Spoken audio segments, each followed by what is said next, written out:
And here we are one more time, my brothers and sisters. I want to welcome you to another Living Hope Today study. Today we find ourselves in Genesis chapter 34. And this honestly is a perplexing chapter. It's kind of gory. Bad things happen. Seems like bad things happen for no reason except, evil exists in the world, and the response to the evil seems to be overwhelmingly too much, but maybe not. Why is this here?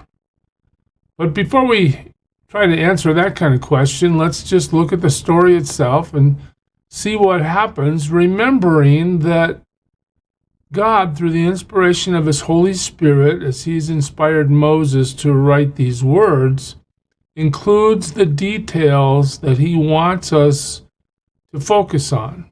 There's lots of things happening in this story that are not mentioned, but we're going to try to clue in on the details to see what's going on here.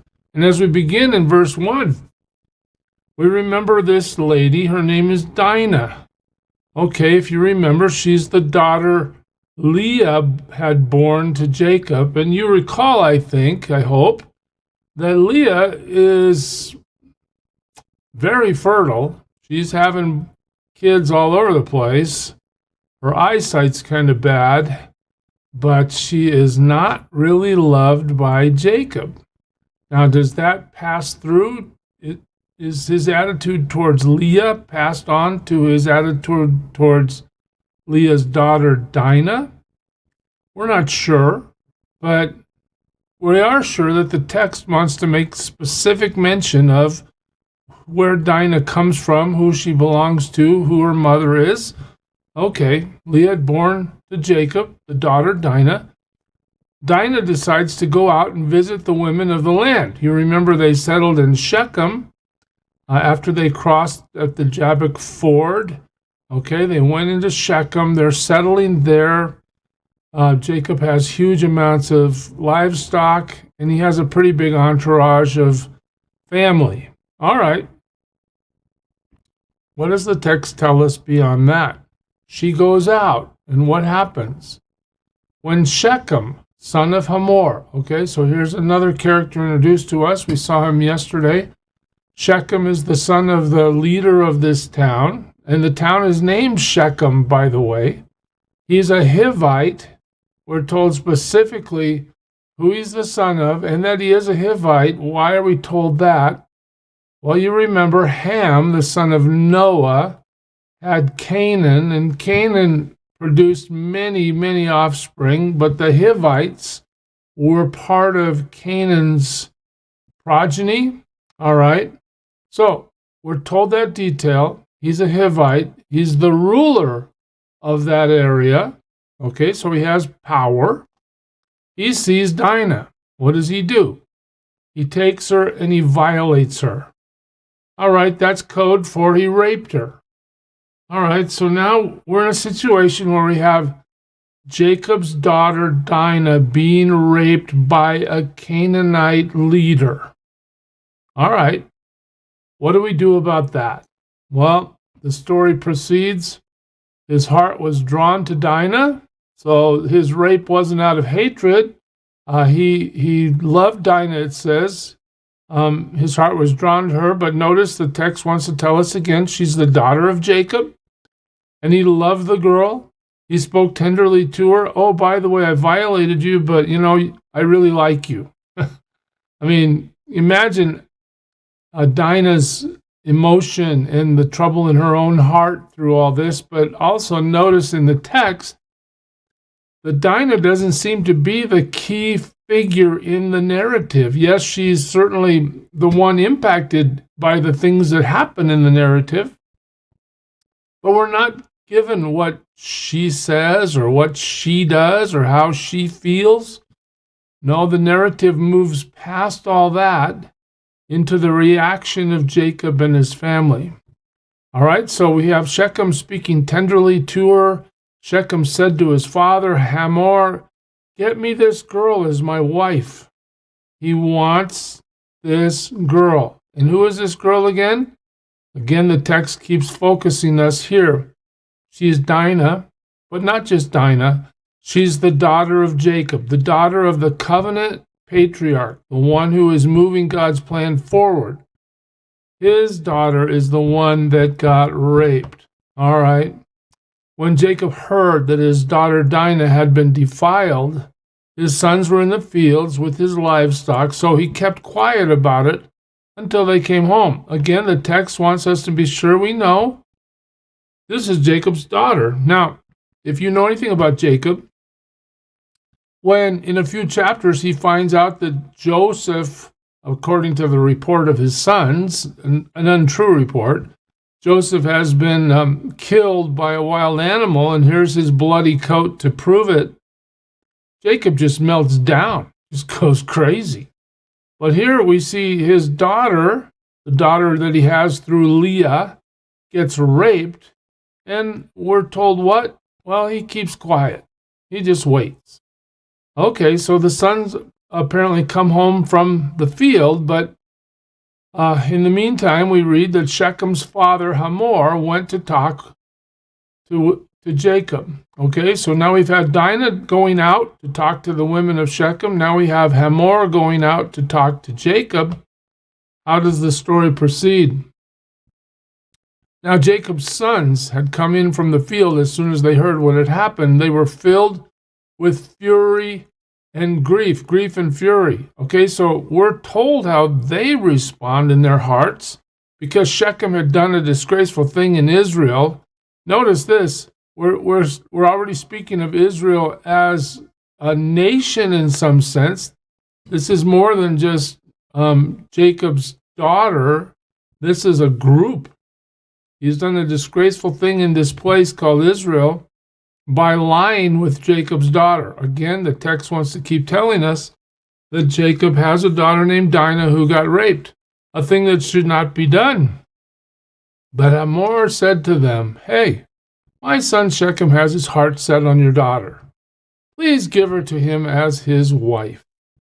Oh, wow. So you're going to rape her, and then you're going to ask daddy to go talk to her father, and then you're going to expect that her father is just going to acquiesce to the crime against her and say, "No problem, here you can have her as a wife." Well, it doesn't quite go that way. As Hamor makes his appeal, he says, "Why don't you intermarry with us? You can give us your daughters, and you can take our daughters for yourselves. You can settle among us. The land's open to you. You can live in it. You can trade in it and acquire property in it. Hey, let's just, join families here now that my son has violated your daughter." Well, again, while Hamor is listing the benefits of them all coming together, Shechem chimes in, the raper, the rapist. Then Shechem said to Dinah's father and brothers, "Let me find favor in your eyes, and I'll give you whatever you ask." Now, if that's not a statement made by a spoiled rich kid, I don't know what is. Forget about what I did, and forget about how I've hurt your sister. Just let's all get together and I'll make it worth your while. Wow. Make the price for the bride and the gift I am to bring as great as you like, and I'll pay whatever you ask me. Only give me the girl as my wife. Okay, I'm willing to pay up, guys. What do you want? Just, forget about the fact that I violated your sister. I'll make it right by paying you whatever you want if you'll give her to me. Wow. There it is. Because their sister Dinah had been defiled, Jacob's sons replied deceitfully. All right, who do we know in this family that knows how to deceive people? Well, it's Jacob himself. And here we see his sons carrying on the tradition. There's no honest conversation here about how you violated our sister and now you have to pay. No, there's a little trickery going on here. So they replied deceitfully as they speak to Shechem and his father Hamor. And they said to them, "We can't do such a thing. We can't give our sister to a man who is not circumcised. That would be a disgrace to us." Here comes the deception. We don't want to be disgraced. The issue isn't about what you did to our sister. The issue is about whether or not we would be disgraced by giving our sister to somebody that's not circumcised. So the plot and the plan have been laid deceitfully by Jacob's sons. We will give our consent to you on one condition only. Oh, well, there's another deceitful lie. We're not going to give our consent to you, but here it comes, that you become like us by circumcising all your males. So, look how this expands. Hey, you raped our sister.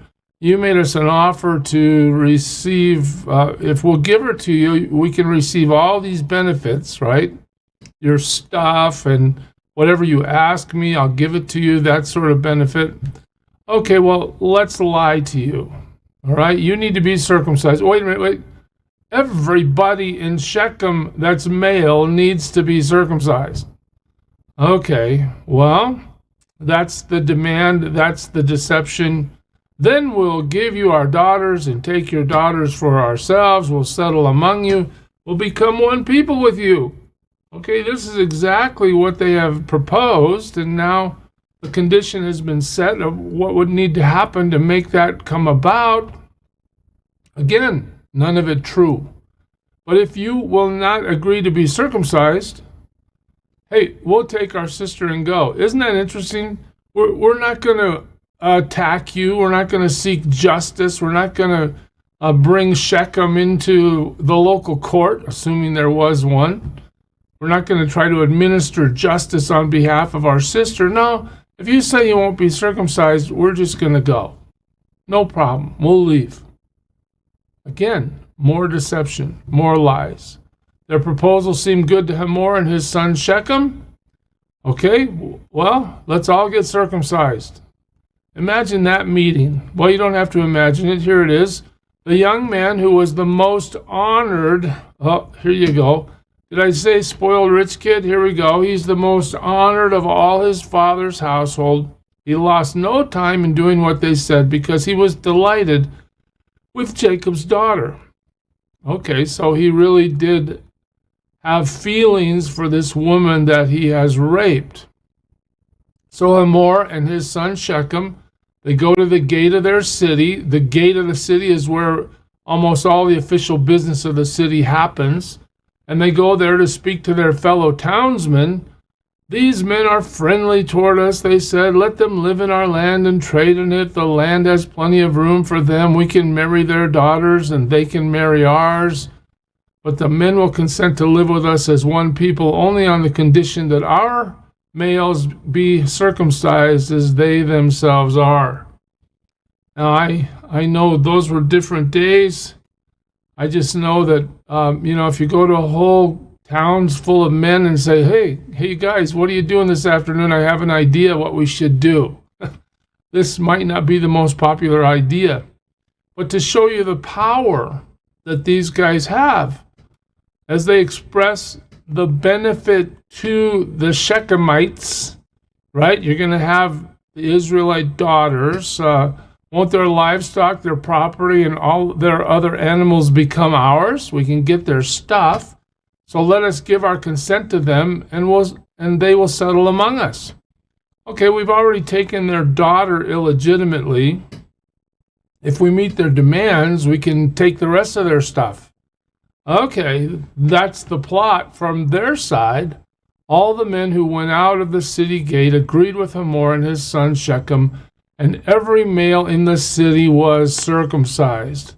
So the Shechemites are willing to meet the demands of the Israelites. But 3 days later, while all of them were still in pain, two of Jacob's sons, Simeon and Levi, Dinah's brothers, took their swords and attacked the unsuspecting city, killing every male. Wow. So we have some super hostile reaction to what happened to Dinah. And now instead of seeking revenge against Shechem, the one who committed the crime, we seek revenge against the whole male population of the city. Again, there's really no precedent for something like this. And now what do we see? The Israelite group, Jacob's family is now extremely aggressive, right? Killing many people that had no part in the crime that was committed. What is God telling us here? They put Hamor and his son Shechem to the sword, and they took Dinah from Shechem's house and they left. So these two that had a great plan of how we could all get together and share our stuff and intermarry are now dead. The raped sister Dinah is now out of Shechem, back with her family. If you know anything about those days, you'll know that once raped, her opportunity to have a family and get married and that sort of thing is generally wiped out by this act of violence against her. But again, Dinah isn't really brought to the center of the story except for the fact that she was violated. The sons of Jacob came upon the dead bodies. So now instead of just Levi and his brother Simeon, now we have all the kids of Jacob, right? They came upon the dead bodies. They looted the city where their sister had been defiled. So now they've killed all the men, and now they're taking their stuff. They're the sons, so the whole family's involved. They seized their flocks, herds, and donkeys, and everything else of theirs in the city and out in the fields. They carried off all their wealth and all their women and children, taking as plunder everything in the houses. So now we have total annihilation of the city. We've done it all. We're taking it all. It's violent. Wow. Here we go. Then Jacob said to Simeon and Levi, okay, so now we finally have Jacob responding, right? You have brought trouble on me by making me a stench to the Canaanites and Perizzites, the people living in this land. We are few in number. So what's he worried about? And if they join forces against me and attack me, I and my household will be destroyed. You guys have done violence. You've gone to a retribution that's probably out of proportion. We could have prosecuted the guy that did it, but instead we wiped out the whole village and took their stuff and just destroyed them. Well, you know what, guys? We're too small to be doing this. It's interesting, Jacob isn't upset with them about what they did because what they did was unjust. He's upset with them because what they did might have repercussions for him.